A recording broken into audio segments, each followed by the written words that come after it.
Ben Jones became famous as the lovable mechanic Cooter Davenport on the Dukes of Hazzard, but the story he leaves behind is far bigger than a television character. For millions of viewers, he was the man behind the garage, the guy who always seemed ready to fix another wrecked car and help the Duke boys escape trouble. But behind that familiar smile was a man who lived through poverty, addiction, politics, business, and decades of unexpected reinvention. Born in 1941 and raised in Virginia, Jones came from a working-class family and experienced a childhood where money was scarce and life was far from glamorous.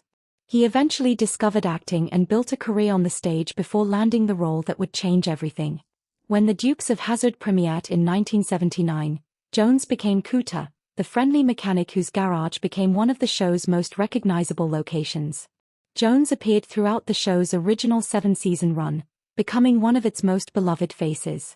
But unlike many actors who spend the rest of their lives trying to escape a famous character, Jones took an entirely different path. After the series ended, he entered politics and won election to Congress, serving Georgia's 4th District from 1989 to 1993. The transformation was remarkable.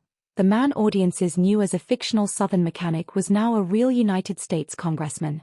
But his life was never without struggle. Jones openly discussed his battle with alcoholism and the difficult years that came before his sobriety. Getting sober became one of the defining turning points of his life, allowing him to rebuild his career, his family, and his future. After politics, Jones returned to the world that had made him famous. Alongside his wife, Alma Vieta, he helped build Cooter's Place, a business celebrating the legacy of the Dukes of Hazzard. He also performed music, participated in fan events, and wrote about his extraordinary life in his memoir. Then, on August 9, 2026, the news arrived that shocked longtime fans. Jones died at his home in Washington, Virginia, at the age of 84 after suffering a massive heart attack. His wife said he was sitting in his favorite chair waiting to watch a Braves game when he passed away. And that brings us to the questions surrounding his fortune. Reports have offered different estimates of Jones's net worth, with figures varying depending on how his business interests and assets were valued.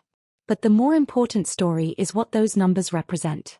Jones did not leave behind the enormous fortune many people associate with television fame.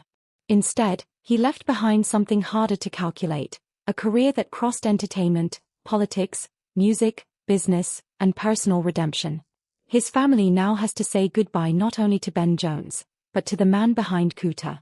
A man who grew up with very little, became a television icon, entered Congress, battled his demons, built businesses, and remained connected to the fans who never forgot him. For those who grew up watching the Dukes of Hazzard, Cooter will always be the mechanic who kept the cars running. But Ben Jones's real legacy may be that he never allowed one character to define his entire life. At 84, he left behind memories, family, fans, and a story far more complicated than anything Hazzard County could have written.